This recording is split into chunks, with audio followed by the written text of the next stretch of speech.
Hi, this is Michael Buffer, and welcome to the BoxHard Podcast. Hello, everyone. This is Mikey Garcia. This the monster from the swamps, Regis Rougarou Program. Hey, what's up? This is King Carlos Molina, former IBF World Champ. This is Michael, the Bounty Hunter, 2012 Olympian and your people's champ. This is Charlie Edwards, flyweight champion of the world. This is Fast Eddie Chambers, and you're listening to the BoxHard Podcast with my main man, Joey Coastman. Hello everybody and welcome to episode 244 of the BoxHard Podcast. I'm your host Joey Coastman. I'm joined this week by the former heavyweight world title challenger, the man himself, Mr. Eddie Chambers. Eddie, how are you, my friend? I'm good, man. How are you? Very good, very good. Same as it has been recently. Not too much boxing to discuss. There is a little bit to review and preview though, of course, because boxing has been back on our screens. It's been predominantly at The Bubble, this mythical place in the MGM Grand in Las Vegas, Nevada. I'm going to start here with the review part. I'm going to get straight into it here. This card took place last Thursday, so that's Thursday the 11th of June. We're in June now. It seems like every month seems to just be flying by. But anyway, this one last week, Jesse Magdaleno topped the bill, of course, 28-1 now. His opponent, Yenifel Vicente, it was a fight I was looking forward to on paper, to be honest. But anyway, his opponent, Yenifel Vicente, got disqualified in the 10th and final round. His record now 36-5 with 2 draws. Vicente was down in the first round and the 5th round, and he had 3 points deducted in round 4, which is bizarre. And then he had 1 point deducted in, I think it was round 10. And every single point deduction was from low blows. So it was a real shame. He just couldn't stop hitting Jesse Magdaleno low. That was that fight there. On the undercard, we saw Adam Lopez 13-2 move to 14-2, a majority decision win over 10 rounds against Luis Correa, who's now 12-3. That one was for the vacant NABF featherweight title. There was also a draw on the bill between 2 undefeated prospects. Eric Mondragon, 3-0 going in. Mike Sanchez was his opponent, 6-0. Adelaide Bird was one of the judges. She had it a draw, no surprise. It was a good fight though, because both men were down in the first round. You know how tricky a 4-rounder can be. 2 undefeated prospects. One guy goes down first. Straight away you're thinking, oh boy, he's got a mountain to climb now. It's a 4-rounder. He's lost this round 10-8. But the guy, credit to him, got back up and then dropped his opponent. So like I say, both men down in the first round. That was quite eventful. And there was also a fight card that took place on the weekend at the Havel Studios in Berlin, Germany. Jack Kulkai topped the bill. It was for his WBO International Super Welterweight title. He's now 28-4, a unanimous decision for him over 12 rounds against Howard Kospoliti, who's now 18-8 with 3 draws. And of course, let's not miss the bill that took place, the heavyweight pay-per-view that took place at the Connery in Poland, topping the bill over here for the vacant Republic of Poland international heavyweight title. Mariusz Wach, now 36-6, a unanimous decision for him over 10 rounds against the American veteran, I guess you can call him, Kevin Kingpin Johnson. Now 34 wins, 17 losses and a draw. I don't know about you, Eddie, but Kevin Johnson somehow being made eligible to fight for the vacant Republic of Poland international heavyweight title doesn't sit too right with me. I don't look at Kevin Johnson and think he just looks like a typical Polish man. That's just me though. I don't know about you.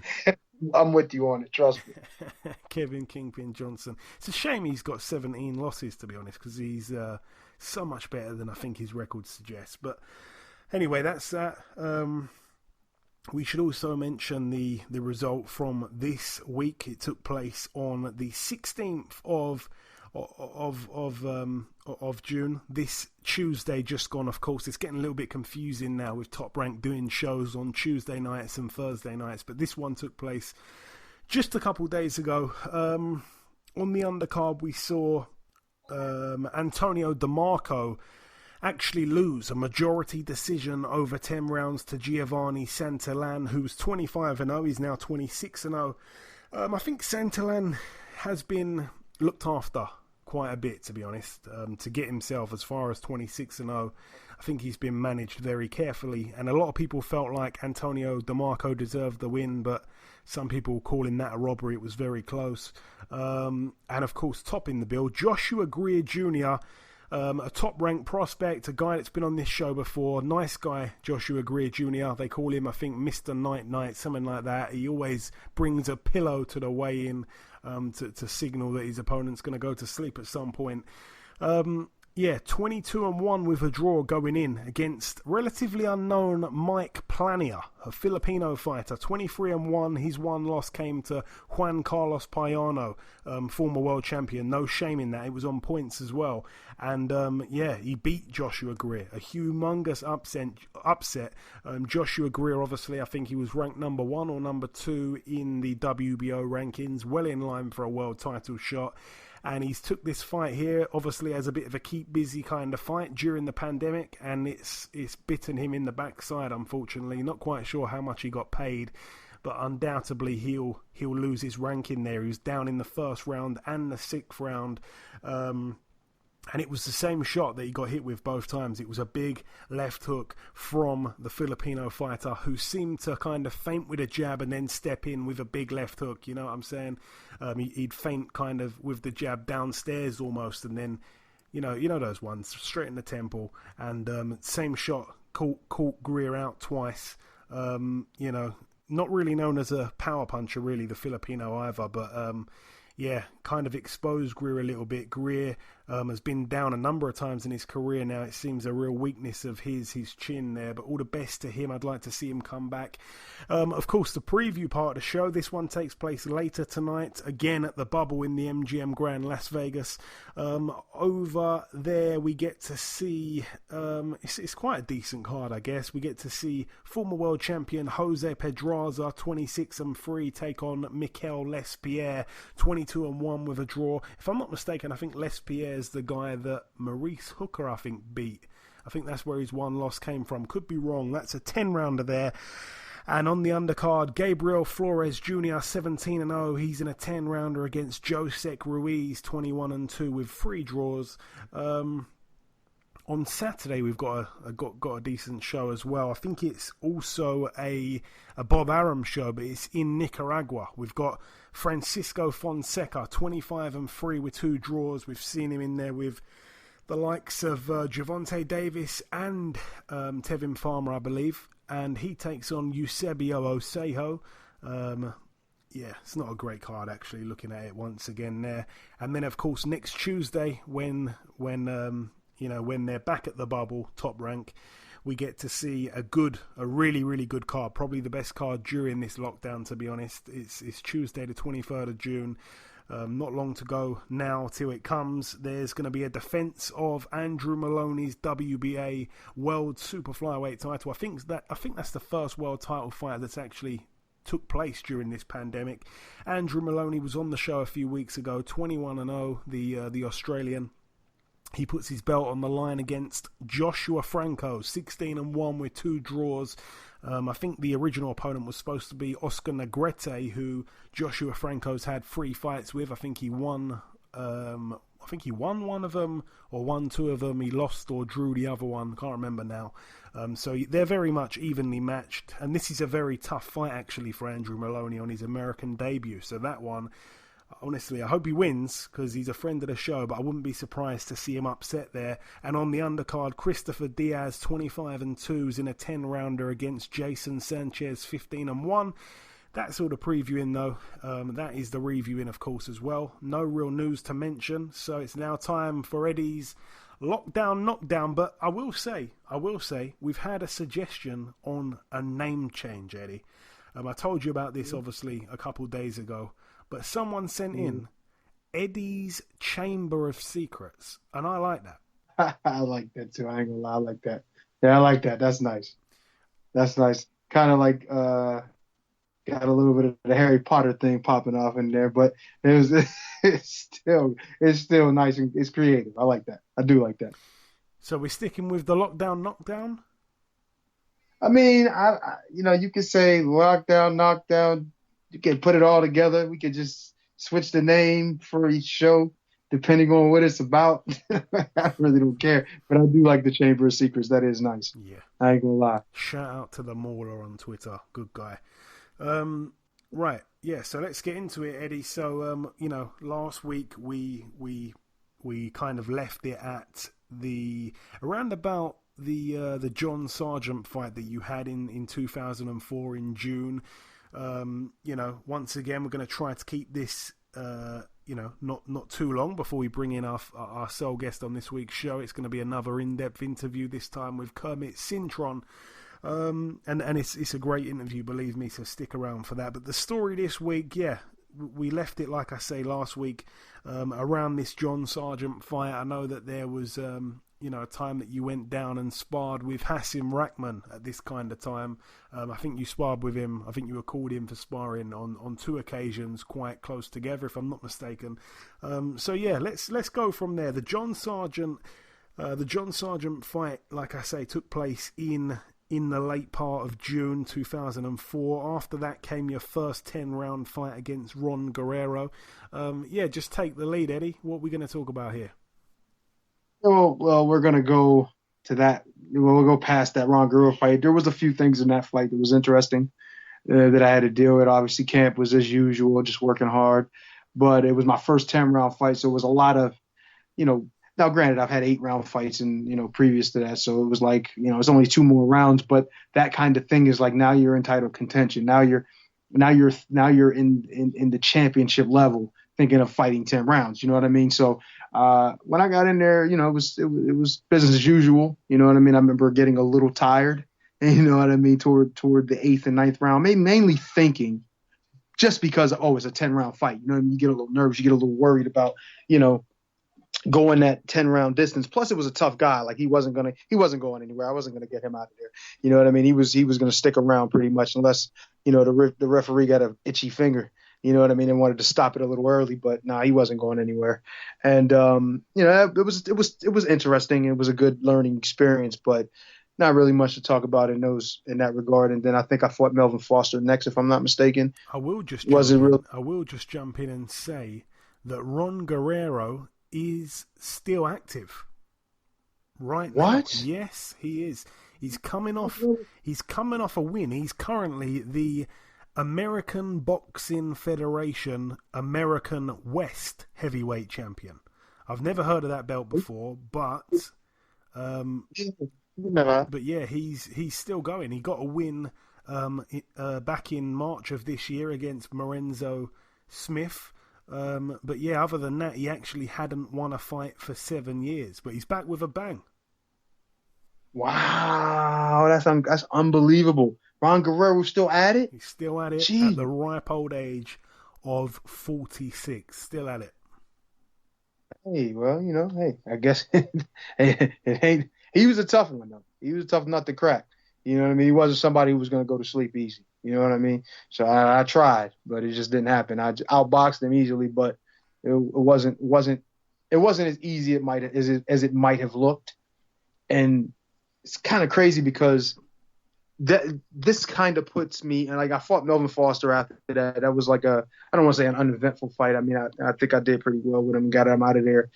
I wasn't 5, but going through those stages, I remember I started to gain weight, not a lot of weight. I didn't, I wasn't overly fat or anything, but it was just, I didn't look the part and I wasn't happy. I think I fought Ron Guerrero and then Luis Monaco, right? Am I right? Yes. I mean, Melvin Foster, then Luis Monaco, or am I wrong on that? No. It was after John Sargent, it was Ron Guerrero, then Luis Monaco.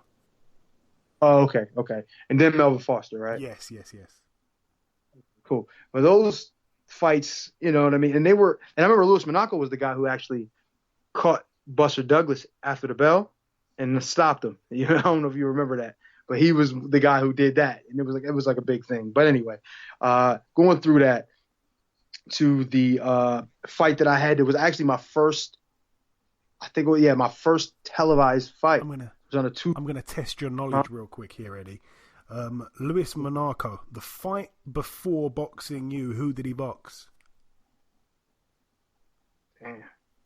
Before fighting me? Literally. It wasn't Buster. 1 month before fighting you. You know, I know it wasn't Buster. I don't think he fought Buster Douglas then. It was late, you know, when he fought Buster Douglas, but I really don't know. I can't. I'm really not. Malik Scott. I knew you was gonna say that. God, I knew you were gonna say that. How did I know you were gonna say Malik? I just thought, I was like, you know what? It probably was Malik, and then boom, It's here funny you go. because he boxed Malik Scott a month before he boxed you, but that was actually their rematch. Malik Scott had beaten him in 2001, 3 years earlier, but they had the rematch in 2004 in November, strangely enough. But that's what happened there. It's crazy. That's incredible to think that he fought us successfully. That's weird. Anyway, but yeah.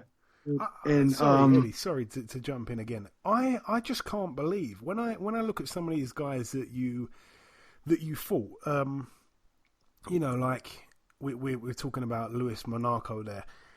You look at their resumes, and at the time you boxed him, he's 13-28 with 4 draws. I would just see that name and just scroll past like he's nothing, right? But when you actually look at who he boxed, and again, we did this on last week's show, it's unbelievable the people that this guy boxed. I mean, do you want me to take you down memory lane real quick? A little bit. Let's hear it. So, I want to hear it. He wins his first fight on a split decision over 4 rounds. He's 1-0. In his second fight, he gets knocked out in a round by Butterbean, right?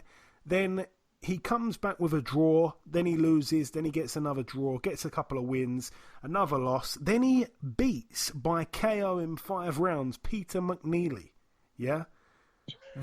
Which is just crazy. Peter McNeely at the time was 40-2.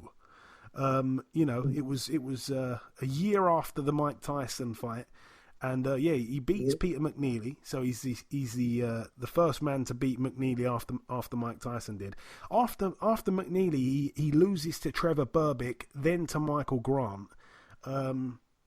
He boxes Jeremy Williams, loses to him in 3 rounds. Then he comes back out of nowhere and beats an undefeated Kevin McBride. Yeah. He knocks him out in 5 rounds with him as well. Then he comes back and beats Michael Dokes, right? And then of course that's when he gets disqualified in the first round for hitting Buster Douglas after, as you said. But then, you know, a few fights later, he's back against Lawrence Clabe. He boxed Vitaly Klitschko, then Monty Barrett, then Lamont Brewster, all in a row. This guy boxed everyone. Maurice Harris on the record, Ross Purity, Malik Scott twice, like we say, yourself. Boy, oh boy, everyone. Incredible. Yeah, he was tough. I think I dropped him, or I forget, something like that. I can't remember what happened, but I think I dropped him. I got cut in that fight too. I remember at some point in that fight, I remember getting cut, but I beat him obviously very easily. But I don't know if I dropped him or something happened. I know I got cut. It might have been, I think he headbutted me or something. You know, there's one of them things. But anyway, he was a tough guy. He wasn't just going to roll over. You know what I mean? You had to get him out of there or beat him down. Yeah. You know, but anyway, thanks for taking me back down memory lane, making me think of, you know what's funny about a lot of this? And I'm mentioning a lot of these guys, and I'm saying, oh, these guys really, and I'm not trying to say they weren't nothing. That wasn't the case. It was just, I'm on the upswing. And these guys they're just trying to make a living, to be honest. They're not necessarily in it to win it all the way. I mean, they're hoping they get an opportunity to win it. Like I said, they'll try for a round or two. And if it doesn't seem like it's going to work, like if the guy's too good, they chalk it up. You know what I mean? But the idea of the amount of talent that these guys have been in the ring with, I mean, listen, they could tell their grandkids, look, I fought this guy, I fought that guy, and legitimately have a say and say that I was a professional. My record wasn't great, but but at the same time, I was in there with the best there was. And if I could have won any of those big fights at any point, maybe things are different. You know what I'm saying? Maybe somebody gets behind me and starts to give me a winning streak. Who knows? I may end up winning a real title. And that's the difference. You know what I mean? That's the difference between these guys and these situations they're in, and then guys like myself. Exactly. Who, trust me, I didn't come from a great place to say, oh, there's a lot of talent up there. Don't get me wrong. There was a good amount of talent around me. But for me to be the leading candidate of the talented dudes coming from my area, just nobody really would have expected that, especially being a heavyweight. You know what I mean? It's just unlikely. But anyway. Again, I just want to jump in and say, we're speaking there about Ron Guerrero, and I mentioned along the way that Ron Guerrero beat... Who did I say? No, sorry, not Ron Guerrero. Luis Monaco. Oh, yeah, Luis Monaco. I'm getting a little bit confused. Obviously, I said that he beat Kevin McBride. So you beat Luis Monaco. He beats Kevin McBride. McBride beat Mike Tyson. Mike Tyson beat Larry Holmes. Larry Holmes beat Muhammad Ali. You're at the top of the tree there, man. Yo, I like how you did that. That's nice. That makes me feel really good about myself and my career. Thank you. Even though we know there's a lot of different things that came into play with that, but whatever. You know what I mean? I'm taking it. I'm taking it, Joey. I am taking it. Thank you. We got to get back to the story. It's going to be a quick one. We're not going to go too long. I apologize. And of course, no. It's not. No, you don't have to apologize. I'm thanking you for that. Listen, has been good, but it's not what I wanted it to be. But if I let you tell it, who knows? I may be in the hall. You know what I'm saying? Who knows? So I appreciate that, Joey. You know what I mean? But those few fights, I recently said I started to gain, I don't say gain weight, but at one point I had gotten my weight really nice and manageable around 209, and this was previous to these more recent times, or when I was fighting for the title and all that. So I had did it, and I was really what's the word I'm looking for? Disciplined in that aspect with my diet mainly. Obviously the training, you don't got to worry about that. I was training like a maniac with my dad there, but things get away from you, and you start to live life, even if you're training, even if you're working, even if you're focused. And when it started to happen, I noticed that my weight had started to come up a little bit, and I didn't look as I wanted to. And the funny enough, I was still in great shape, but I had a fight coming up, and a fight that was made through the Blue Horizon. And it was actually, I think at that point, it was the first Blue Horizon televised card in a long time, because they used to have a lot of televised fights with, ESPN and USA when they had USA Tuesday night fights or Friday night fights or whatever they had back in the day. They did a lot of them at the Blue. They did some at the Blue. And ESPN decided to put this card together and put me on the undercard. I can't remember who the main event was. I know you probably know, Joe, if you look at the card. But I was fighting Ross Purity, and Ross Purity was the first guy, if I'm not mistaken, to beat Wladimir Klitschko. Yes, he was. Now we all know, yeah, he was. See, that's what I'm saying. So we all know Wladimir in the early part of his career, even though he was extremely talented and extremely athletic, he had a little issue with his, I don't say his conditioning, but and Ross Purity was known. Nobody's taking Ross Purity out. He's got a granite chin, and he's tough. He's strong, and he's there. He's there to, he comes to win, even if he knows for the most part he's not going to. You know what I mean? He still comes and gives a good go of it, and he did that with Wladimir, and Wladimir got tired, and I think it was the 10th or 11th round of that fight, which was a championship fight. Yeah. He ended up exhausting him, completely exhausted. Ends up stopping him. Wins Vladimir's, I think, I can't remember what title it was, but I know it was a world title that he won. It was just an international belt at the time. Yeah, international, you know what it is. We all know that's international. It's not the WBC title. It's the international. So it's not quite the world title, but beating a guy like Wladimir Klitschko at the time, he's an up and comer. You know what I mean? That was a big fight for him. So we look at his history, and I'm thinking, first of all, this is my first TV fight. And I'm looking like, damn, and I'm fighting this guy, the guy to beat Wladimir, and they telling me, different things you hear. It's not my people who are telling me I need to be really careful and worried about this guy. What I'm hearing from my people is, man, this guy ain't nothing. You gonna go in there, you gonna take care of business like you always do. You know what I mean? Handle your business and we're gonna go home with this win. But, in my mind, I'm looking at his history. And remember, like I told you, everybody's always trying to knock the guy down before the fight. Remember, we talked about that. And after the fight, then they try to build him up as to be the greatest fighter ever, you know what I mean, that you just beat. But the reality of it is, I'm thinking in my mind, I can't discredit what this guy's done. Even though, he's lost the majority of his fights or some of his fights, he has been in fights and always finishing on his feet, always in the fight because he's a big puncher. So all these things are going through my mind. You know what I mean? We didn't have all of the Wi-Fi and all that. So I had made my ring walk, and it was different. There was no music. There was nothing going on because it was all about the TV fight. It was all about the TV. That's the only thing we were concerned about. So there was no music. There was no nothing. He was already in the ring. I go out to the ring, and then we're standing there, which seemed like forever. It seemed like maybe 15 minutes we were standing in the ring.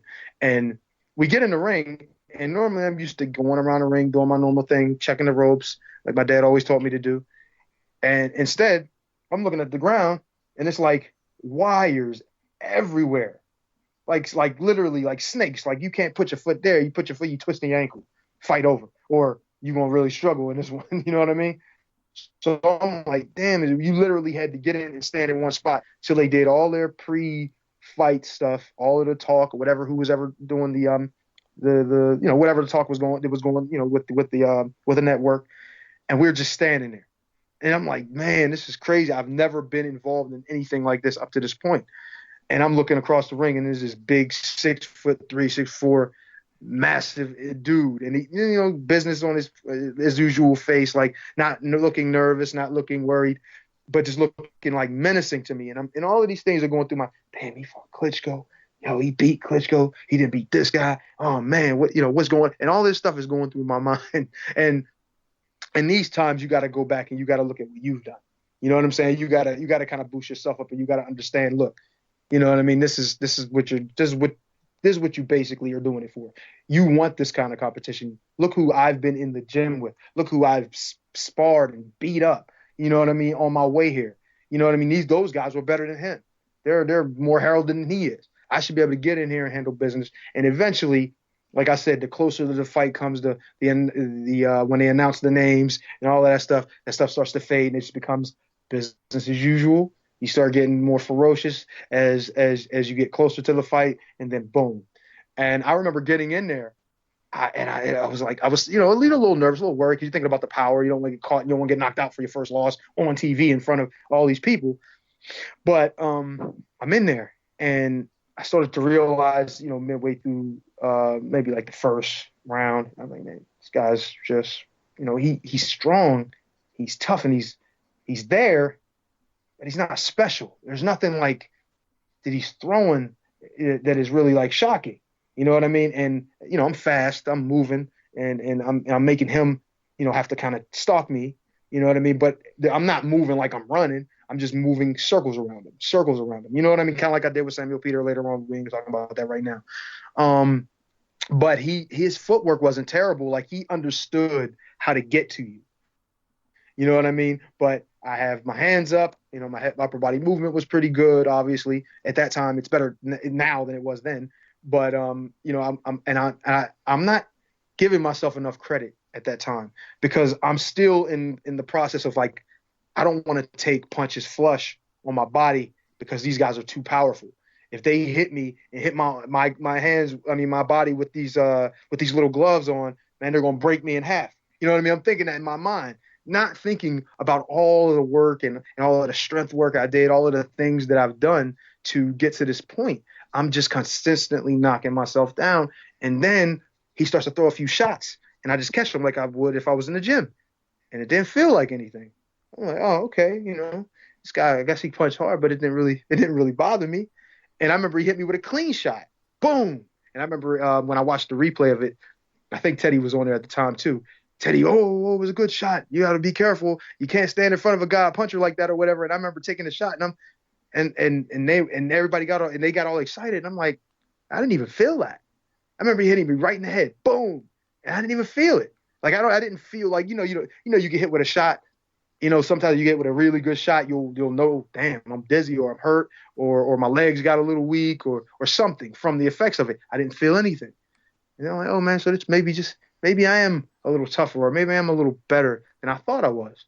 And as the fight starts to go on, you get more and more confidence, and I'm outboxing them. I'm hitting them with counter shots. I'm doing the things that, I've practiced, time and time again. And then I'm going back to the corner, hearing my dad chew me out, even if I do good. So, but in my mind, I'm so focused on this fight that I'm sometimes not even hearing what's going on in the corner. You know what I mean? You do get that tunnel vision at times, and you're just not seeing or hearing or anything almost. You're just thinking about what you're going to do. You know what I mean? And the training and what you've done, thousands of times takes over.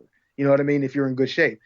And I just remember going through the fight and everything went as I expected it to. Went to a decision. Obviously I wasn't gonna stop that guy in the way he was careful, and he gave me work. He made me understand. I learned a lot in that fight. You know what I'm saying? I learned a lot.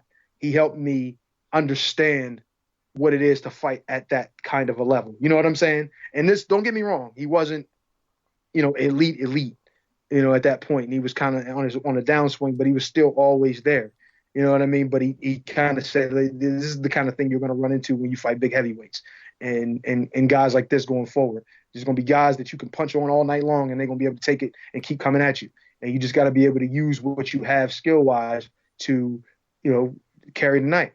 And then not only that, after the fight was over, he gave me great reviews. He said, he said some great things about me and told me, like, you move really well, you do this, you're a championship level fighter. And we had talked about Wladimir a little bit at length afterwards at the Blue, and he was like, listen, you move great. You're an excellent fighter. You're probably, one of the better talented fighters I've fought. But if you ever get an opportunity, or not say opportunity, if you ever get put in position to have to fight Wladimir Klitschko, he said, delay it as long as you possibly can and avoid it if you can, unless you have no choice. Because it's like he was basically saying, I don't care how well you move, that guy is a monster. And I'm like, damn. And this is coming from the guy who beat him. You know what I mean? You would have thought he would have said something else, but he said that guy is as advertised, even 10 times over. Like he said, he is. He lost that fight, and I exhausted him. I did what I was supposed to do, but he said if I had to fight him again, I wouldn't fight him again. He said even if I beat him, I still wouldn't fight him again. And I said, damn. Then he told me about some of the politics that went on along with, because he had got that title from him, and he had I think he had defended it or something at one point, or he did something with it. I can't remember, and they ended up stripping him. Because he's being a champion or having a title, you got to have you got to be able to put people in the seats. So it's like when John Ruiz won his title, you know what I mean? And I'm just kind of going into this to kind of show you what I'm talking about. It's like people didn't really 100% want him with the title, because he like the quiet man. You know what I mean? There's really not a lot to look for beside the fact that he's the first Spanish, I think, heavyweight champion. I think first from Spanish descent. I think am I correct on that, Joey? I am not sure.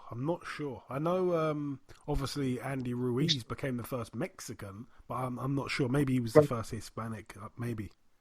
Yeah. Yes, he was. He was because he beat Evander Holyfield. I think and I think Evander had the belt at the time, and he beat him. And I think he was the first Hispanic. Yeah, I think he was. Sure, I remember watching the fight at a friend's house. But anyway, him having the belt, though he was the first Hispanic heavyweight, which is a big thing, and it's like it wasn't exciting. He was the originator of the jab and grab. You know what I mean? John Ruiz. A lot of people didn't really like his style, so him having the titles wasn't like gotta watch that heavyweight fight with him on. You know what I'm saying? So you want him to lose the title. So there'll be all kind of different things that'll happen, and you'll try to force him into fights that he's not going to win, and things like that. I mean, this is just the politics of it. This is how you get people out of position. It's like when you look at me, It's like when you look at me, my career, a lot of my career, right, that I was always getting put in fights that 90% of people, it was outside of my crew, would have thought I was going to lose. And the only thing that kept me going toward that title was that I kept on winning. I just found a way to win, whether I dominated the guy or whether I stopped. I had to do something special to win the fight, because if it was up to them, I wouldn't have been in that position. So they just kept putting roadblocks that were supposed to be too big for me to go through. You know what I mean? And he kind of explained how that happens and how that works a little bit. Now, we didn't have a whole lot of time to talk, but he kind of let me know some things. And then going from there, I had a different understanding of boxing than, what I had before him. Now, granted, Monty Barrett and different guys who I've talked to and had relationships with kind of give you a little bit here and there. But when you actually talk to a guy who's been on the real bad side of it, he'll let you know. And it's like, oh, I see. So this is what I got to expect, going forward with boxing. Or at least I hope I don't. That kind of thing, you know what I mean? But anyway, it was a great opportunity. But I'm going to go through this pretty quick. After that fight, I had to watch the replay of it. And when I watched the replay, I remember before I said I gained a little weight. A little, my weight wasn't, well, I didn't say gained a little weight. It was a little bit, wasn't nothing major, but my body didn't look the way I liked it. And then I looked at this fight. Now, this is a televised fight. You know what I mean? Nationally televised. So I'm looking and I see it and I was just disgusted. I was so disgusted. I was so disgusted with how I looked that I fought on Tuesday. I was running on Thursday. I was on the track running on Thursday. I begged my dad. I begged him. And you don't have to beg him to do anything workout-wise. But I begged him to go to the gym. No, we ain't going to the gym. You are taking this rest of this week off. And that's one of the first times I ever heard him say anything like that. And this, of all times, I'm like, are you kidding me? I want to work out and you won't let me work out. He's like, no, you're not working out until Monday, Eddie. And that's it. And I'm sitting there like, man, I got to do something. So I'm going out, I'm running.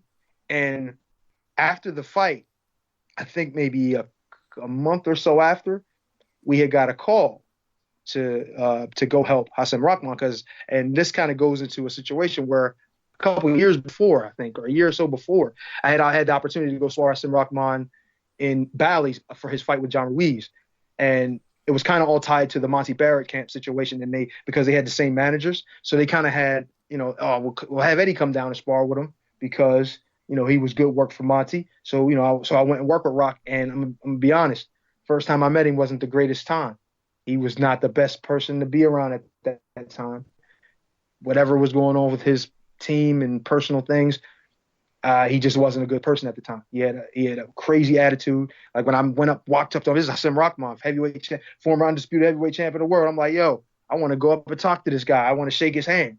Boom, I put my hand out to shake his hand. He basically gave me the dead hand and was like, yeah, what's up, man? And just walked past me. I'm like, damn, I guess he just expected to knock me out.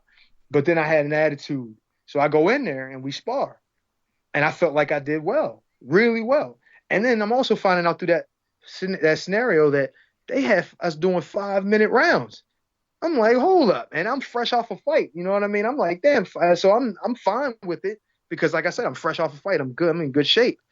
But I mean, they had us doing 5-minute rounds. We didn't have a proper bell or a 3-minute clock sitting right there at ringside. So Steve, my brother, who was taping, and we were taping this sparring, who started taping it, was like, yo, man, they want 5-minute rounds. I didn't really know what their aim was with that. I don't think it was anything, any malice intent or anything like that with me. Like they were trying to get him to hurt me or get me tired. I think it was more for him and what he was going to be, facing, and just for conditioning aspects for him. But it just didn't work out. So I think I sparred him one time. I did really well with him, and I remember him, having comments the first time like, man, because I was switching southpaw, I was doing all this different stuff that I normally do, and he was like, man, what did this do? Switching southpaw? You got a runner down here, man. I ain't fighting Roy Jones, I'm fighting John Ruiz. Why y'all bring him down here? And he was upset with them and his managers because they brought a fighter like me up there, which in every sense of the word, he is 100% right. I was not the guy to bring up there to fight, to spar, because my style is nothing but frustration for a guy like him, or for any fighter, to be quite honest. And it's like, why are you doing that when and then he fought that Saturday, and this was Tuesday or Monday or Tuesday. And I'm like, so I mean, the more you think about it, the more he was correct, even though he was being a bit of a jerk about it at the time. I understand why. You understand? So fast forward to us after the Ross Purity fight, and we get the call because of that particular camp and how they were so pleased with, obviously, how well I did with him, but angry at the same time because he ended up losing the fight with John. And he's getting ready now to fight Monty Barrett, which is one of my old friends and guys I've been in the camp with. But they call me and they say, hey, look, I need you for this camp. Could you come out? So they talk to my people and, of course, me. And I'm going to Vegas from Philly. And everybody knows how much I love flying. So, I don't want to go, but I got to do it. Plus, I remember how nice of a guy. So this time, obviously, they didn't still have the same manager at this time, I'm guessing. I don't, I'm not 100% certain, but I'm sure they did. Okay. I don't think they did. He might have been. I think he might have been managing himself by then, because at this point, Rahman, was a little, it was a little different at this now. I think I can't remember when he fought Lennox. I think that was after, but all of these things, him, I don't even remember. No, he fought Lennox before that. What am I saying? But anyway, he's just in a different place now. Mm-hmm. You know what I mean? He's got himself back together, and he's about to fight Monty Barrett. So they called me out, and I don't think he had the same managers though. And I talked to him when we landed in Vegas. I'm sitting there thinking like, man, I don't want to go to this guy's camp, man. This guy was, he was this, he was that. And, he wasn't what I expected. He's a champion, a former champion, blah, blah, blah. And he had this attitude. But I talked to his people. And I was like, man, what's good? What's up? He's like, oh yeah, man. Rock's looking forward to talking to you and meeting you, man. He wanted to talk to you about what's going to happen and just in general. And he was real pleased that you would come out to camp because, you did so well with him and you helped him, not helped him, but you did well with him at the first time. So he wants that kind of work and he needs it for this particular fight. So I'm sitting there like, well, I'm not expecting him to be that way, but whatever. And I end up meeting him and hanging out with him. And I'm like, man, this is one of the coolest dudes ever. What happened? Like, what happened in the other camp? What was wrong with him? I wanted that. And I even talked to him about it. I was like, yo, what was wrong? He's like, yeah, man, it's just, I was having managerial problems. So that obviously tells you that he probably obviously didn't have the same manager at the time because he was in Vegas. And at that time he was up in, I think they were, they were in New York somewhere. But he was like, yeah, I was just going through a lot with the management team, personal stuff going on in my life. And it just, I wasn't really properly prepared for this fight, and I knew it. And he said, you just you just put it on the center of the screen, basically, for me to see that I wasn't, because you just did everything you wanted in there. And I'm supposed to be getting prepared for a fight that Saturday against a world championship level guy. I should be better prepared. I wasn't, and that's why I ended up losing. And he even mentioned, he said I wasn't right for that fight. And he said my mental was just out of place too. So, but he said this time I'm good, and the sparring is going to be a whole lot different. But of course, in my mind, I had other ideas. But I will say that we had some good sessions, like really good sessions. Like him as a person, and I'm gonna tell you, this dude was calling people about me, talking about because he was so supportive of what my skills. Is just like the way I could fight. He was like, yo, man, forget. And at this time, these guys were, named guys. Like, he said, man, forget Calvin Brock, man, Samuel Peter, who this dude right here beats them all easily with one hand tied behind his back. I'm like, damn, he on the phone with like big people, like dudes that his people. And I'm sitting there like, man, I don't know what to say to that. You know what I mean? I don't want to sit there and act like, you know what I mean? But he was saying all these things. And I was like, I just kept thinking like, this definitely is not the same dude that I met in AC. You know what I mean? It's a different guy. You know what I mean? And you can see how situations affect people. You know what I mean? You're in a bad situation with your manager, with your wife, or whatever. It can just affect your performance on so many levels and your attitude toward people who don't even know what's going on. And he kind of really, really gave me insight on the first time you meet people is not always the time to meet them. You know, maybe you give them a second chance. You know, obviously the first impressions are lasting a lot of the time, but if you give somebody a chance, they can actually turn out to be really good people. And he was a really, really good dude. And I mean, this dude come to my fights, invited me, you know, all kind of different things. He was a really, really good dude, and I was happy to help him, even though he beat Monty Barrett, who was another good friend of mine. I was happy to help him, you know, get ready for a fight after he was the person that he actually showed me who he was as a person. So, but it was a great camp. And before, you know, when I came from the Ross Purity fight, like I told you, I was a little heavy, and I had trained. Now this camp was in May, if I'm not mistaken.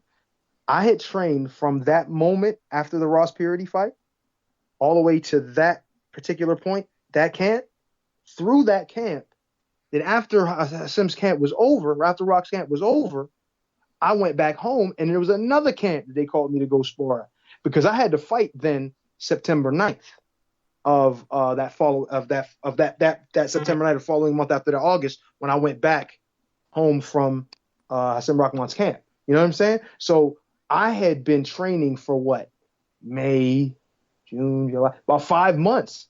5 months, and it was hard, every bit of it. And we were in Vegas training at Rock's camp in the summer. In Vegas, in the summer. Dry heat. Like to the point where we had to run at 5 a.m, not because we wanted to get up early to run to be out before everybody. No, because we had no choice. Because if we got up at any later than 5 a.m. to run, the sun was going to be out. And if the sun was going to be out, you're going to die trying to run out there. That's how hot it was. It was 110, 115 degrees. If we tried to walk to the store at noon, that your ass was in trouble. You know what I mean? So, I believe me, my manager's son, who was a good friend of mine at the time, we walked to the store. He almost didn't make it. Almost passed out on the sidewalk. So, you know, those types of things. And I trained all through that time just because I saw myself after that Ross Purity fight. But, you know, things like that happen. And, you know, I shouldn't have made that the reason for me training so hard. You know what I mean? It should have just been because I just need to be in shape. I just need to be right. I need to be focused. I didn't want it to be it shouldn't have been a fat camp, but that's essentially what it was. After that fight, it was like a fat camp. Like, I'm getting all this weight off. And I did it again later on, but I really feel like it's important to get your body right. But I really needed to really focus on just the diet aspect of it more so than the training. And I'm not going to go into the next fight yet. I'm going to wait till, I guess we're going to have to wait till the next episode, but I'm going to tell you what happened in that particular fight that came up. And I'm going to tell you why it happened and why the training I did, even though it was good and it was, you know, it was for a good cause, probably wasn't the best idea. Okay. Cliffhanger ending there from Eddie. So that is episode 3 of the Lockdown Knockdown / Eddie's Chamber of Secrets, whatever you want to call it. Again, we're still open for suggestions. So there you have it. We've gone through a couple of stories there, obviously mentioning the Ron Guerrero fight, the first 10-rounder that Eddie had at the time. We talked there briefly about Louis Monaco and his Monaco, I should say, and his crazy record. Ross Purity, when Eddie beat the guy that beat Wladimir Klitschko, a young undefeated Wladimir Klitschko, I think was 24-0 with 21 KOs at the time of that fight. And then, of course, we mentioned there the 2 training camps with Hasim Rahman, the former heavyweight world champion, the initial one where he wasn't the nicest guy, and Eddie probably sparred even better, even meaner because of that. And when he come back the next time, when they called you back the next time, totally different guy, very welcoming, and probably quite humbled as well. So there we have it. That is the episode 3, like I say, from Eddie for the story time thing. And yeah, just before we wrap up all the talking, the final thing to do is to welcome our sole guest on this week's podcast. Ladies and gentlemen, please welcome the former IBF Welterweight World Champion. It is, of course, Mr. Kermit Cintron. Kermit, welcome to the show, my man. Thank you, man. How's everything with you, man? All good, my friend. Obviously, crazy times for us all, but all good for me. How about yourself? Not too bad, man. Just home, doing some home projects. Wifey has me working, man. So Kermit, I wanna start with with your early life here, and obviously discuss the boxing part after that. What happened before I guess boxing kind of came and saved you in some respect? I feel like it's important to inform our listeners, especially our UK listeners, of your backstory, which is very, very tragic. Actually, you were born obviously in Puerto Rico, of course. Do you have good memories? Happy memories of your time back home when you were a kid? Oh, absolutely. I mean, well, my family and I, we were close. We still are. Tragedy happens. It's part of life, but definitely good memories. I remember just parents taking me to the beach all the time, going to the small side road restaurants and grab something to eat. Family gatherings as birthdays and stuff like that. So I had good memories. From what I remember, as a kid, I lost my mom when I was 8 years old, and my dad. By the time my dad passed away, I was already in the United States. At that time, I was 12 years old. But yeah, I had some good memories. My family. Actually, my father's side of the family, we are still close. We still keep in touch and all that. Yeah, that's good to hear. Like I say, my question was going to be how young were you when your mother got ill? You answer there that you were 8 when your mother passed away, which obviously was due to cancer. Now that's when your father sent you to the States. Correct me if I'm wrong. So you was in Pennsylvania when your father sent you there, right? That is correct. Okay, so you went to live with your uncle, who of course was a boxing contender himself, Uncle Benjamin. So your father kept in contact with you, of course. He was back home still, and then you were 12 when you lost him to a heart attack, right? That's correct. Okay. That is correct. Okay. Yeah, so like I say, very, very tragic beginnings there. You first start boxing as an amateur at the age of 19, if I'm not mistaken, which is pretty late, to be honest. You only had 29 amateur fights, Kermit, if I'm not mistaken. Did you enjoy the amateur game at all? It was okay. I didn't do much in the amateurs. I know I have won the Golden Gloves for Pennsylvania the 1 year. But other than that, it was a learning. I was learning. It was a learning experience for me. As you said, I started late in the amateurs. A lot of tournaments that I've done in the amateurs, like the national pals and stuff like that. Those guys were had over 100 fights. So the experience for me wasn't there, but I had some good times. Yeah. And getting onto your pro career, you made your debut October 7th, 2000 in Lancaster, Pennsylvania. Your first fight, you actually boxed a southpaw. Do you remember much of your debut? I didn't remember him being a southpaw, but it was actually a fighter from I think he was from Ohio, and if I'm not mistaken, I don't remember much of him, but I know he was a tough opponent. Yeah, Jesse Williams is his name. Yeah, from Ohio. You're right. Yeah, Youngstown. Okay. I'm going to fast forward now to May the 1st, 2004. Obviously, by this point, you're 22-0 with 20 KOs. You're boxing former world title challenger Elio Ortiz in Atlantic City. Now, Elio Ortiz was a big puncher as well. You managed to KO him in just 6 rounds. At that point, that surely must have been your biggest career win at the time. Yes, he actually was. And when it comes to experience, he had the most experience from one of the fighters from before. It was good. It was a good fight. It was a good performance. It was a good name under my belt.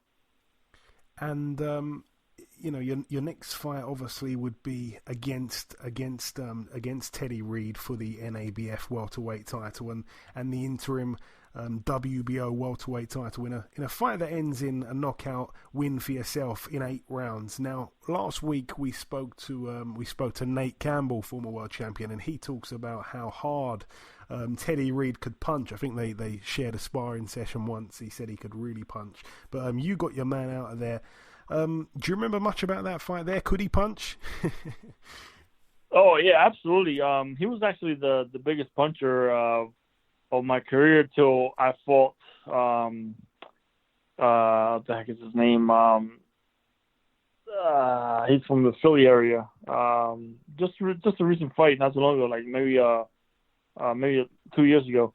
But Teddy Reed he was a good puncher, definitely. That night I was just on point with everything that I've worked on in the gym. That's the camp that I had at Ali's camp here in Pennsylvania, Deer Lake, which was a pretty interesting, exciting, very motivated atmosphere. And it was definitely a great experience for me. It was a hard training camp, as it was for my first world title fight. And coming to the ring, everything was just on point. I brought my A game, everything that my trainer we worked on in the gym and the camp. It all worked. It all worked that night, and so it was probably, I want to say, one of my best performances. Yeah, for sure. And of course, that win there got you your shot at the full WBO world title. Antonio Margarito being the champion. April 23rd, 2005 being the date. However, it wouldn't be your night. You were served up your first career loss by KO in the 5th. Tell us what you recall from that night that I guess you probably don't look back on with the fondest of memories. It's just the fights that you learn from. That's a fight that I, coming out from the Teddy Reed fight, I had broken my hand. I had surgery after that, so I should have, really had taken a tune-up fight. But me being a fighter, a very competitive type athletic guy, just went and accepted the challenge. And that's what boxing in my era was all about. Just going out there and just trying to win the world title fight. It's not like today where, you make your pro debut and you're already expecting to be making $1 million in your first pro debut fight, and that's just ridiculous. But my era, it was a great, enjoyable moment because, again, we fought to become world champions. Nowadays, it's not about the belts. Yeah, it's much more of a business these days, which is a downfall really in boxing. Did that loss turn you into a better fighter? Did you learn a lot from that loss now, looking back? Oh, absolutely. Just looking back at it, it's just like, there's a lot of things that definitely went wrong. It's okay. It was my first world title fight. Margarito had the better experience. He had he has fought bigger fights before I did. But as a young prospect fighter, you're gonna go through those fights, and that's how you get tested. If either you have it or you don't. That night it wasn't my night. Just after the fight, I was back in the gym 2 days later, and I trained hard. I came back with I forget the guy that I fought right after Margarito, just to get me back in the winning streak. I felt good. It was just I was heartbroken, of course, because I wanted to win the world title that night. As a fighter, that's a dream come true for a lot of fighters that come and do the boxing. It's one of the reasons why we do boxing. We take that that moment to shine. And again, it wasn't my night to shine, and it definitely a night that I was very heartbroken.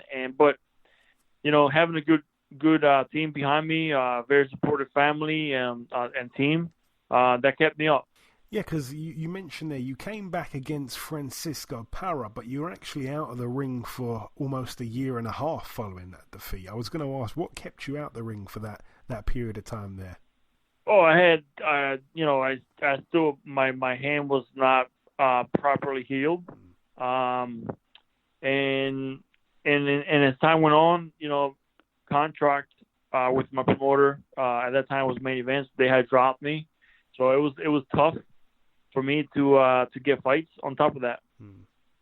Yeah, so like I said, when you returned, you bounced back with that win over Francisco Parra. 5 months later, after that, you're back against David Estrada in Palm Beach, Florida. Now, Estrada had that record at the time of 18-2. His 2 losses came to Ishai Smith and Shane Mosley via points decisions that he'd lost. However, you stop him in 10 rounds and made a bit of a statement that night, to be completely honest. That win would obviously get you another shot at a world title, this time for the vacant IBF welterweight world title against Mark Suarez. October 28th, 2006, a night I'm guessing you'll never forget for the rest of your life, Kermit. Oh, well, it was a great night. That David Estrada fight was actually a very, very tough, competitive fight. I know, David Estrada is a tough fighter, but it was one of the nights that I needed to be on my A game at all times. At that time, I was with Emmanuel Steward. It's just one of the nights that was a very, very important night. I definitely needed to make a statement. The fight was on ESPN. It was, it was televised, and a lot of people watched it. And again, it's just one of the nights that I just needed to make sure that I performed my best and make the statement. And then, yeah, like I say, the big one, October 28th, 2006. Just tell me about the night your dreams came to fruition. Obviously, that must have been a dream for you when you first ever put on a pair of gloves to become a world champion. You did it that night. Oh, it was a good night for me. I mean, I wish the fight was shown on the regular networks, TV, ESPN or HBO or Showtime. But it was at that time, I think the fight was shown on on some I don't know, internet channel or something. I don't know, but it was come true for me. It's just a fight that definitely I will never forget. I know exactly what happened from the first round to the end of I think the 5th or 6th round. And it was an important night for me as I fell the first night for my world title fight, and it was another a second chance to fight for a world title shot, and I wanted to make sure that I came out of there victorious. And you certainly did, with a belt as well. Did your life change at all after that, outside of the ring? Did life change much? It changed a little bit. I mean, I was definitely, more well-known. More people supported me. More people came up to me. I'm walking around out the streets and stuff like that. So it changed a little bit for me. But in regards to I've stayed humble. One of the things that I never forget is where I came from. So that's always kept me humble to this day. But I know that I didn't allow being a world champion change me, and that's one thing that I made sure that didn't happen to me. A lot of fighters they change right away and they lose focus, and their careers never go the way they're supposed to. So no, I'm a homebody type guy. I love being with my families. I love being with my wife and kids. And that's what I did. For the most part, as a world champion, I just enjoyed the moments with my family, friends.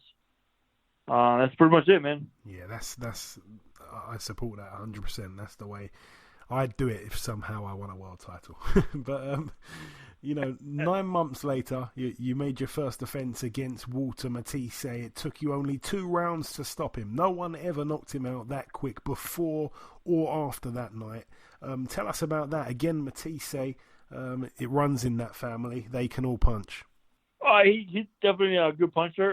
Not as hard as Teddy Reed, but he was a good puncher. Just getting trained by Emmanuel Steward, and he's always had me prepared, always had me focused. And one thing about me, still to this day, I still think that I'm not done. I feel like I still have a fight in me. But I know that if I'm 100% focused, nobody can stop me. Nobody can beat me. I know that for a fact. I mean, I've proven over and over. When I'm 100%, nobody can beat me. Yeah, like I say, you went through Matisse like a hot knife through butter. Your second defence came against Jesse Feliciano in November of 2007. You stop him in 10 rounds. Do you remember much about your second defence? Oh, absolutely. First right hand that I threw that I landed on top of his head. My very first right hand, I landed on top of the hand. I broke my hand right there and then. Oh. And, I had to do what I had to do to keep my belt. And, he makes it tougher when you have a tough opponent in front of you. But on top of that, you have a broken hand. You only got one hand to fight with. So it made it tough for me in regards to, having that broken hand. But, I did my part. I came out of there victorious. Again, Emmanuel Steward always had me prepared, always had me focused. And one thing that I loved about Emmanuel Steward, as soon as I first round was over, I went to the corner. I told him that my hand was broken. He made me forget about it. He didn't ever wanted to hear nothing. So that kept my focus in my fight as well. So that's just Emmanuel. He's just a good trainer like that. Just keeps you focused, keeps you away from thinking other things that's happening in that ring. Everyone that's ever spent any time around Emmanuel, anyone that's been trained by him, it seems like a real privilege to have his presence around during fight night or in the gym or whatever. Everyone speaks so highly of him. Do you feel like he was probably or is probably the best trainer to have ever lived? Because a lot of people would say he probably was. Oh, absolutely. I mean, I know by far. I've met a lot of trainers, and I've seen a lot of trainers train fighters, and no one is like Emmanuel Steward. There was days where I could never understand it. Where there was days that I was in the gym training my butt off. There was days where I was in the gym with him, and I was in the sparring, and he had scheduled a sparring for 10 rounds, and he would stop it at 2 rounds. Knowing that I'm getting ready for a big fight, he would stop it at 2 rounds. Oh, that's it, no more. You're looking too sharp. That's enough. So I was always confused about those days like that. It's like you go in there, you gotta train hard, but then he cuts that training day short, very short on you, and you always wonder why. But he's the one with the experience, so you listen to your trainer. And that's how Emmanuel Steward is. He's good like that. If he sees that you're looking sharp, he's gonna pull out. He don't want you to overtrain. And that's one of the things that I've learned from him. You can't overtrain. You can't overtrain to go into a fight and be overtrained. You're not gonna perform your best.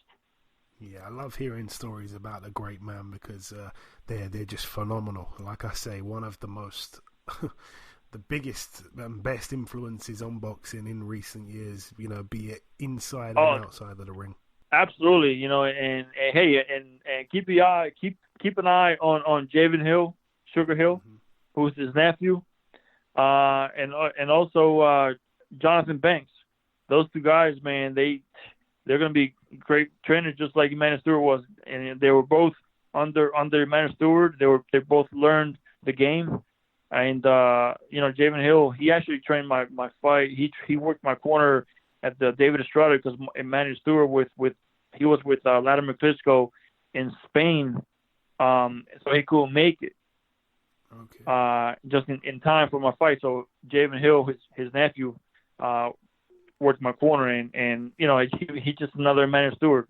You know, I was comfortable just because you know, we've worked together before. But yeah, keep an eye on that on Javen Hill. They call him Sugar Hill, and then and Jonathan Banks, which I'm sure you've heard of him as well. Those two guys been under Emmanuel Steward, and it seems like they're heading the right direction as trainers. Yeah, Sugar Hill obviously now working with Tyson Fury led him to that victory over. Yeah, absolutely. I mean, absolutely. And you see what happens, right? He's a totally different fighter. And crazy. And yeah, Jonathan Banks has been on this show a few times in the past. Was James Ali Bashir in the gym back when you were with Emmanuel or not? Oh yeah, absolutely. James is another guy, man. He's a great guy. He's one of those guys, man. You always wanted to have around you because he was just one of them guys that good trainer, absolutely. But outside the ring, as a person, if you felt down, where you know you just like that day you're down, you're having a bad day, Ali, he was the man to be around because he always made you laugh. Yeah, a lot of fun. Yeah, no, I second that. I back in January of this year, actually, I was out in the States, and he was. I don't know if you noticed, but he was working obviously the corner of the lady Ivana Habazin, who was going to box Clarissa Shields. Do you know about that at all? Oh yeah, absolutely. During the incident that happened, a few days later, you know, I did reach out to Bashir, and you know, he was okay. Yeah. He was upset. But overall, his health was okay, you know, and that's all that matters. But yeah, just, you know, situations like that is what kills boxing, man. Yeah, no, definitely. But obviously, you know, that was when the fight was supposed to happen the first time round. When it got rescheduled, which again was January this year, I was out there, and I spent probably about 4 hours on fight day in Ali's. In his hotel room with him, and we were all just speaking, and it was just, I just shut up and listened because that guy knows so much. It's just, honestly, he knows so much. Yeah. Truly, he knows the game from inside out. Definitely. Honestly, it was a few hours that I'll never forget for the rest of my life. It was so brilliant to be with him. Yeah, back we went off on a tangent there a little bit. Back onto your career. Obviously, your third defense of your world title wouldn't prove successful. Kermit, a rematch against your former foe, Antonio Margarito. Once again, he was able to get the stoppage win, this time in round 6 at the Boardwalk Hall in April 2008. Was he in some ways perhaps your boogeyman? Tell us about that night there. He could have been the boogeyman for me in my career. I don't know. But it was that night that I got away from my game plan, the game plan that Emmanuel Steward had for me. You know, I went and did my own thing, and I paid for it. I got caught, and you know that was on me. There was no one to blame but myself. You know, I was very prepared for that fight. You know, I went in there, my mind thinking I was going to knock him out, and that's what I went for. I went for the knockout instead of just, you know, using my jab, sticking to the outside. You know, with full work, like Emmanuel Steward wanted me to. And again, you know, just it was a fight that was on me. I can't blame my trainers. He had the proper plan for me. I just didn't follow it. And again, I guess you can call him the boogeyman, you know. I don't know, but you know, it's a shame because, you know, 2 times I fought him before he got caught with those loaded gloves, you know. And I know for a fact the second time when I fought him, there's a quote out there that came out of my mouth that I said in an interview that there was something in his gloves because I've never felt anything like it. It's out there. There's a quote out there that I say exactly those words. And here, you know, a couple years later went by, and he gets caught with whatever he had in his gloves. Wow. So that was before he got busted. That's incredible. That is incredible. Yeah, horrible. You bounced back 7 months later with a unanimous decision points win over former world champion and extremely tough Lovemore and Do in Nashville, Tennessee, before then moving up in weight and boxing Sergio Martinez for the interim WBC junior middleweight world title. The fight ends in a majority draw over 12 rounds, very controversial. Talk us through that night there from your perspective, Kermit. It was a very hard fight. Not just the fact that Martinez was a southpaw, but he was also slick, fast, and good footwork. So that made everything just was tough on my part. But I felt that I did enough to win the fight. I'm okay with the draw, but I felt like I did enough to win the fight. I know that at one point he had dropped me. It's not one of those rounds where like I was hurt. I was more arguing with the ref as I was kneeling and listening to his count. I personally thought it was a headbutt. That's how hard he hit me. But rewatching the fight, yeah, it was a punch. It was a clean punch that I walked into. It was more a punch that than when he was throwing the punch. I was slipping to the same side that he was throwing the punch, and I walked right into it. And when you don't see that punch, yes, it's a punch that's gonna hurt. But again, I was not dazed. I was not hurt. I knew where I was. A lot of people say that I didn't stand up in time, but clearly I was. It was a good fight, good experience for both of us. After my fight, he ended up becoming one of the best fighters, in our era. So I can't complain in the fact that I went draw with one of the best fighters. I think he ended up becoming I don't know if he was undisputed, but he had a couple belts on him, right? Yeah, of course, yeah. I think he was. Was he he might have been undisputed. It slipped my mind at the minute as well. But again, you moved up in weight for that fight as well, which has to be mentioned. After that, 3 months later, only 3 months later, you're back in with another big puncher, the 15-0 undefeated Alfredo Angulo. At the time, you were able to outpoint him though over 12 rounds. That is when you return back to Puerto Rico. You defeat Juliano Ramos when he retires on his store after 5 rounds in October 2009. What was it like to go back home and put on a performance like that for your supporters back home? Honestly, after the Angulo fight, my career went downhill.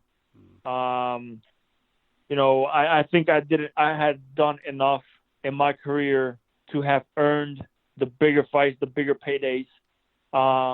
But it was always promised. Oh, you win this fight, you get this amount. You win this fight, you get this amount. Well, after the Martinez fight, I was promised to make $2 million, and I forget what fight it was. But instead, I fought Angulo for an amount of $250,000.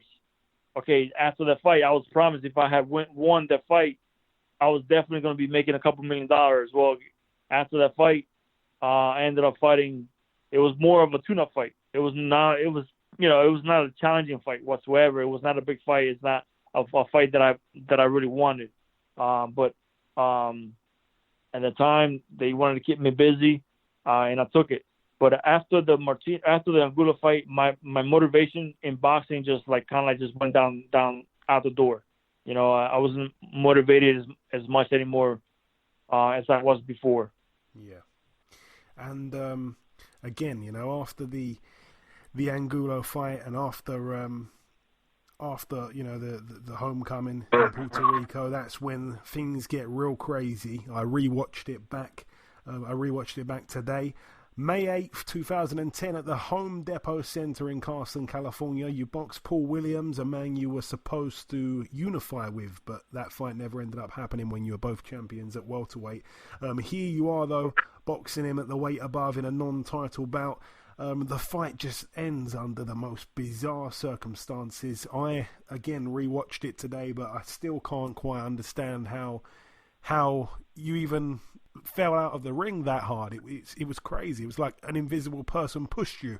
What can you remember about that night there? Like I say, crazy. Oh yeah, I remember the night. It was a great night. I felt good. I felt I was winning the fights from the first to the fourth round. I don't know, the third round, whatever it was. I was counter punching him easily. I felt like I was outscoring him easily. He was, at one point, I know he was hurt, and that day that I was hurt, he was hurt. That night, where I clearly caught him with a good right hand, and he was hurt. You could tell in that fight that he was hurt. So we had tangled up, and I know at that time he had bent down just a little bit, where I could like put my forearm behind his head and press down on him, because one thing Emmanuel Steward had taught me was that, you know, you can do that, make those guys tired like that, make their legs more fatigued. So I did that. You know, that's one thing that I kept, that I learned from Emmanuel Steward.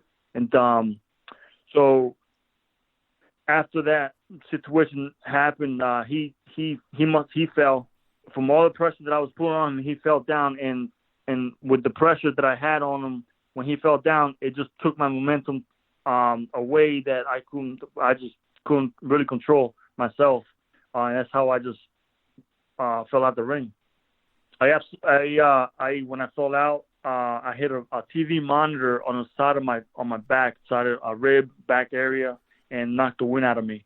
So then after that, I believe I landed on the floor, and so I'm gasping for air. Like, I knew where I was. I was not hesitating. There was no hesitation in me at all. I was just trying to, catch my breath. And at that time, I know a doctor had come up to me and asked me if I was ready to continue. Well, I'm over here focusing on catching my breath, and he's asking me if I was ready to continue. Well, my answer at the time was no. He asked me 3 times, and in the third time, I was like, okay, I'm ready to go. And at that time, he had waved the fight on me. I tried to stand up. He had pinched me down with his knee. He pinched me down where he didn't want me to get up. Here he was, concerned that I had a punctured lung, head injury, a neck injury. I mean, it was a BS move on the doctor's part. I think it had everything to do with him working for Al Heyman. Al Heyman knew that night he was going to get knocked out, or Paul Williams was going to get knocked out that night for sure. Yeah, I mean, like I say, a real bizarre way to end the fight, and it was a great shame, really, because, like I say, you were supposed to box at welterweight. It would have been a unification.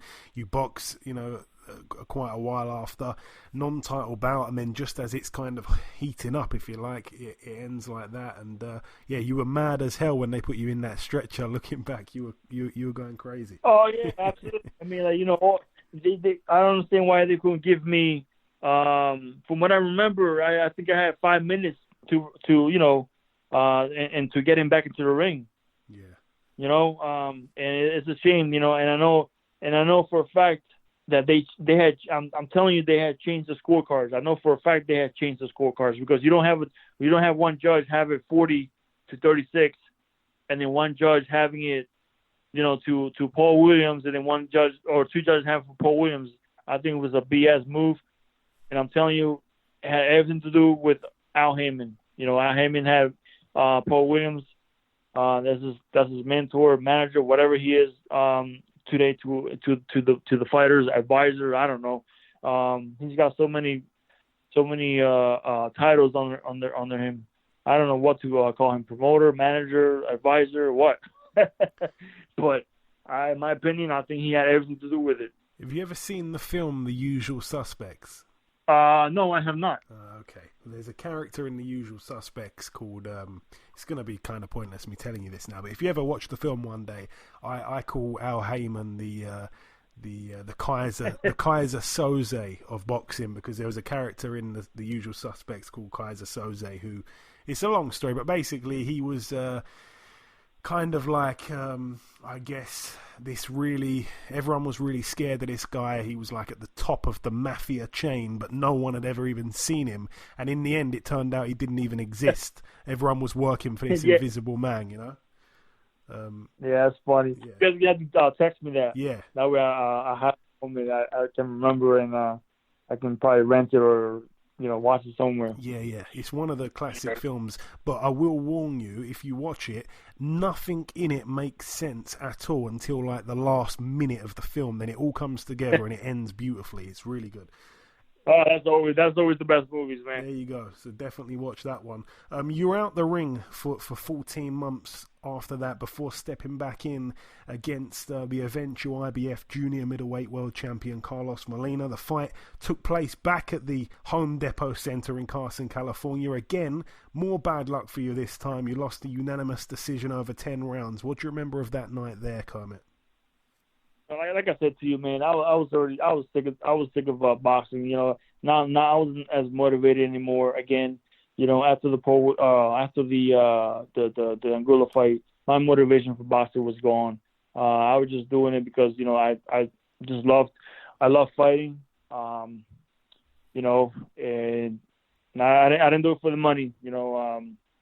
It's just one of the things I just love fighting. And I love the sport of boxing. But when it comes to my career, I just the motivation just wasn't there anymore. Molina, he was a sparring partner of mine when I was getting ready for, I think it was for Margarito. I know that if I was there 100%, I could have easily knocked him out. Okay, that's a statement, because he's still going now. He actually boxed on the weekend, believe it or not, in Mexico. Yeah. Oh, yeah? Yeah. So just 4 weeks after that, you're back in the ring in Missouri against Antoine Smith. You beat him unanimously over 10. And then 3 months later is when you box arguably the biggest and best boxer in the sport today, Canelo Alvarez. Obviously, a young kid at the time. The fight takes place in Mexico for the WBC Junior Middleweight World title. However, on this occasion, you're stopped in 5 rounds. What was it like to fight someone like Canelo? Even though, back then he wasn't as good as what he is today, it's still a phenomenal fighter back then.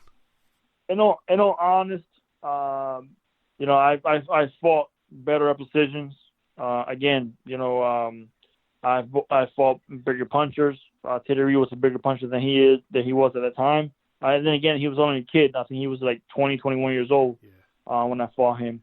Sergio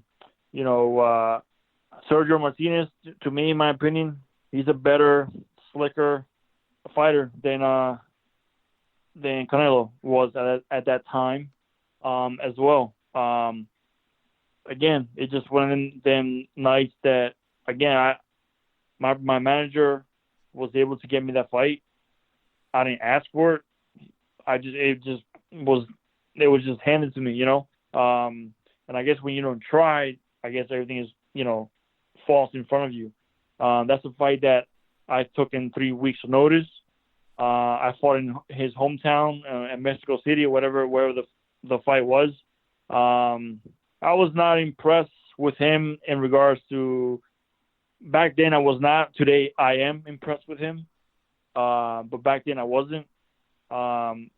At that time, I didn't feel like he was a big puncher. Like people made him sound like he was. He was strong, but not the biggest puncher.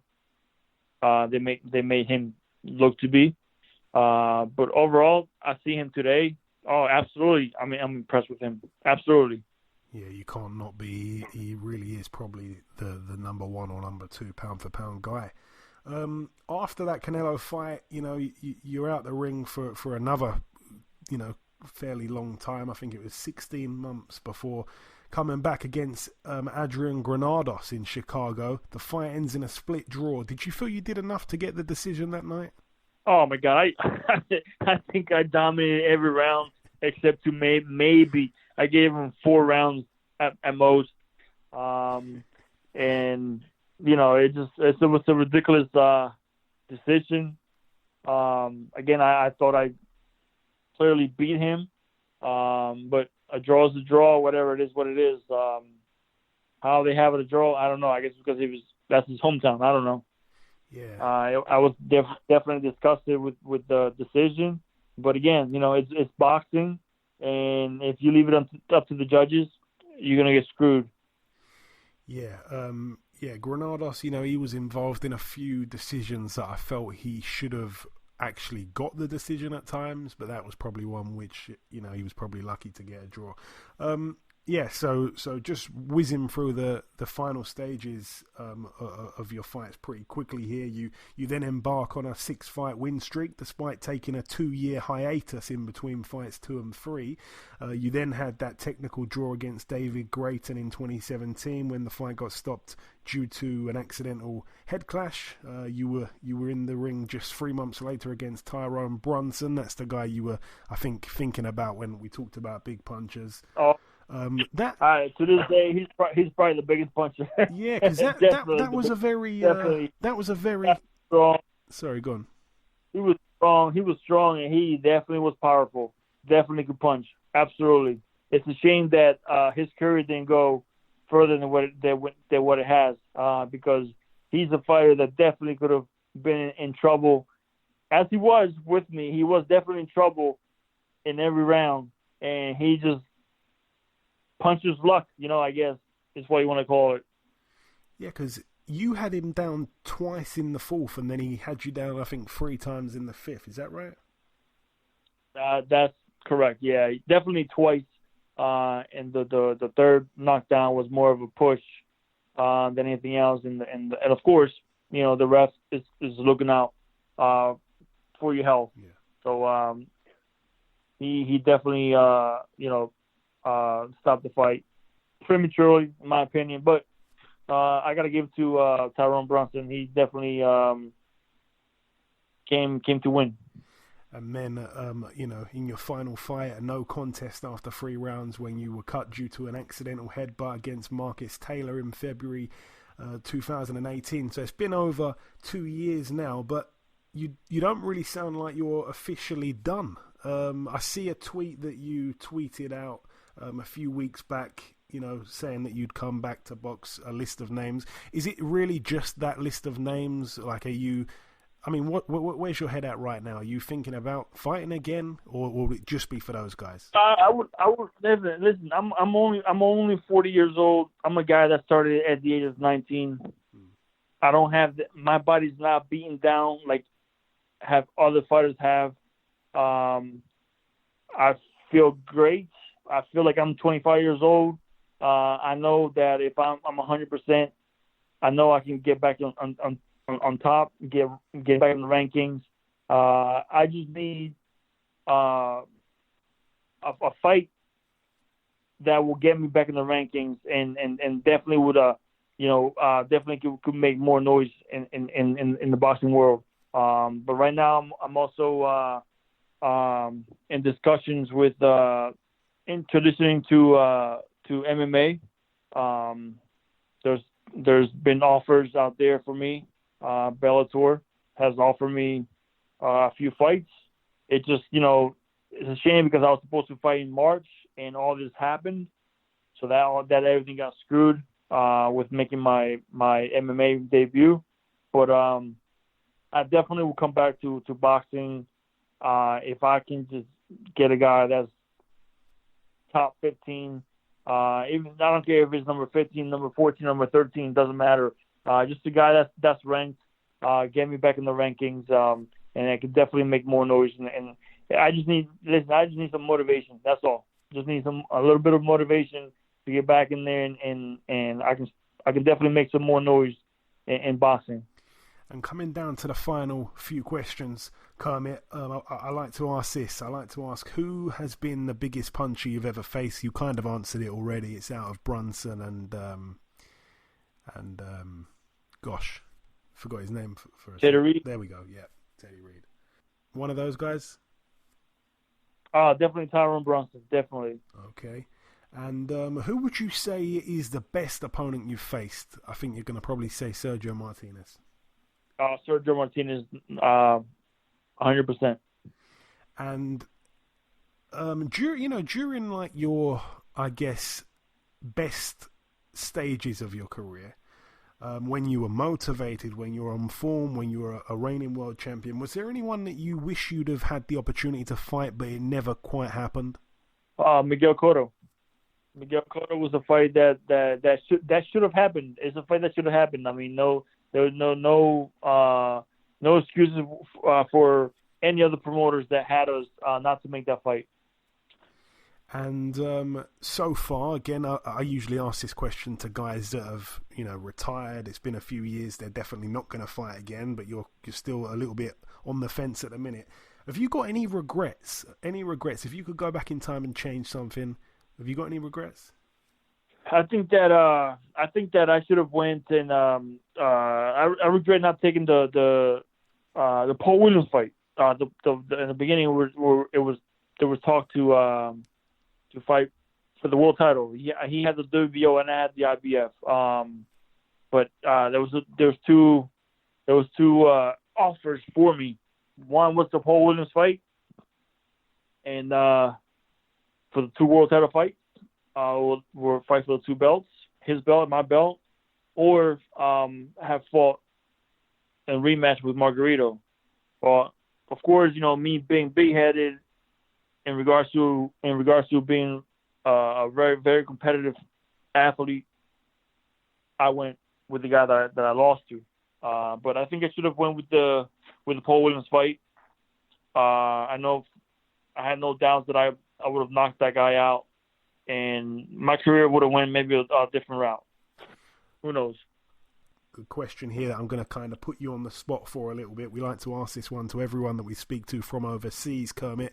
Who comes to mind when I ask, who's your favourite fighter from the UK? People like to hear this one. Oh, man, from the UK? Man, there's a few fighters, man. Kawasaki was... not Kawasaki. Jesus. Yeah, Kawasaki. He's from the UK? Yeah. Well, Kawasaki was one of them. I me personally like Ricky Hatton. I just loved his ring entrance. He's a good character. I just love his personality. I mean, there's a lot of good fighters, man, from the UK. A lot of good fighters. But one guy that I don't have the respect to that I wish I would have fought was Amir Khan. I still want to hit. I just want to punch him in the mouth, man. He doesn't shut up. No, I'm a fan of Amir. I like Amir, but that's a dangerous fight, man. You punch too hard for Amir. That's a good fight. He just doesn't know when to stop, man. Just fight. I'm the type of guy that I don't talk. I just go in there and just accept whatever fight is in front of me and I fight. He's a guy that I just can't stand his interviews, man. That's all. As a fighter, I respect him. He goes in there and he does his thing. But outside of the ring, doing interviews, man, I can't, man. I love to fight him, definitely. I think I called him out a couple of times, but I've never heard anything. Okay. And I want to ask you this as well, Kermit. Obviously, like I say, it's been a couple of years. You've been inactive. What's kept you busy during this time? What's got you out of bed? Man, with this pandemic situation that's happening, I got my kids, man. I got to take care of my kids. Right now, they're all athletic, very, very, athletic kids. My oldest daughter, Savannah, she just graduated from high school. She'll be swimming in college. She's got nice, good scholarship that she'll be going to, and she's going to be swimming in college. I have my middle child, Denali. She's a great volleyball player, and my son Clemente, which I named him after Roberto Clemente. and he was born to play baseball. That kid he's just unbelievable. Very, very athletic. Just reminds me of me as a kid. Very good pitcher, good hitter, good outfielder. Any position you put him in, he'll play that position. But my kids is what gets me up every morning, man. Just go out there with them and do whatever I need to do to take care of my kids. But with this pandemic situation, man, my wife has me working here at home, just remodeling, renovating my entire house. Work that I've never done before. I'm doing it, first time doing it, and so far the jobs that I've done, they've turned out awesome. So, but yeah, man, my kids is what getting me up, making me up, get up in the mornings and be motivated, Yeah, that's beautiful, man. Good on you, and well done with the DIY stuff around the house. It's not for everyone. No, just out of curiosity, where you had bad luck at the Home Depot Center, are you going to Home Depot for the supplies for DIY? Please don't go there. Bro, that's exactly where I go, Home Depot. I hope they be giving you exactly a discount. Where I go. Yeah, right, you wish. And just finally, Kermit, if you've got any closing words just to our listeners before we wrap it up, my friend, obviously guys out here in the UK know exactly who you are, supported you for years and years. What's your message to those supporters from this side of the pond? Man, I know that overseas, man, there's always bigger fans than people here in the United States are. I've gotten letters all over the world, UK, you name it. Germany, you name it, all over the world, man, overseas. And, I just appreciate every fan, every supportive that have been there and been rooting for me all these years. I know for a fact, I have a few more fights in me. I would love to fight in the UK, or overseas anywhere, one of these days. It's always been one of my goals, one of my dreams. And hopefully it'll happen. I'd love to get back in the ring, but this time at 168 pounds. I know there's good fighters out there at 168 pounds in the UK that I'd be willing to step in the ring with, and I just think we can make it happen. It's just the promoters gotta make the fights happen. I'm down to any fight in the UK or anywhere in the overseas. At 168 pounds, I know there's a lot of fighters out there in the UK that are good. Eubank is one of them. That's a good fighter. I think it's Fielding. Yeah. If I'm not mistaken, yeah. Isn't he from the UK as well? Yeah. Yeah, those are guys that I would love to fight. Overseas on their hometown. It'd be a great experience for me. It's definitely. It can happen. It's just up to the promoters to make things happen for me, Yeah. Like I said, if you ever come out here to the UK, you'll be received very well by the British public. They appreciate a good fighter. But listen, Kermit, it's been an absolute pleasure discussing your career this week. Thank you so much for your time, and I hope we can speak again real soon. Absolutely, Joey. Thanks so much, man, for reaching out and getting me back on the air, man. Appreciate that. And again, the fans out there in the UK, man, shout out to you guys. You guys are the best when it comes to fans. That's for sure.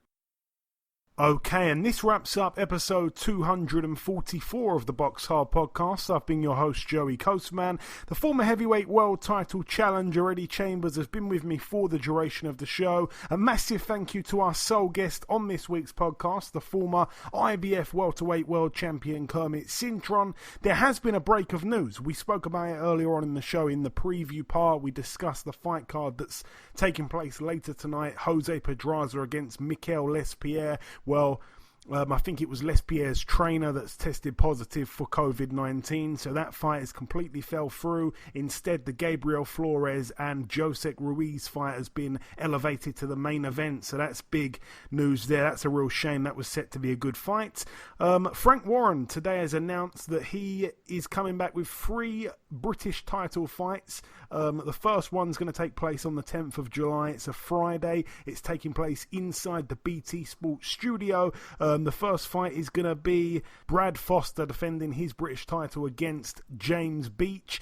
And the second British title fight and the third, we're still waiting on dates for that, but it's going to be Anthony Kakachi against Leon Woodstock. That'll be a good fight. And then Lerone Richards against Umar Sadiq. So good fights to look forward to there. It's going to be good to see Frank Warren back on July 10th. Like I say, it's a Friday evening. Yeah, that's about everything really. This has been podcast number 13 during this 13-week lockdown period so far. So 13 weeks of lockdown, 13 podcast episodes, and you've heard 13 different world champions' voices on this podcast since then. Thank you all for listening. Once again, making this podcast what it is. Enjoy your weekends, people. Stay safe, and we welcome you all back again next week.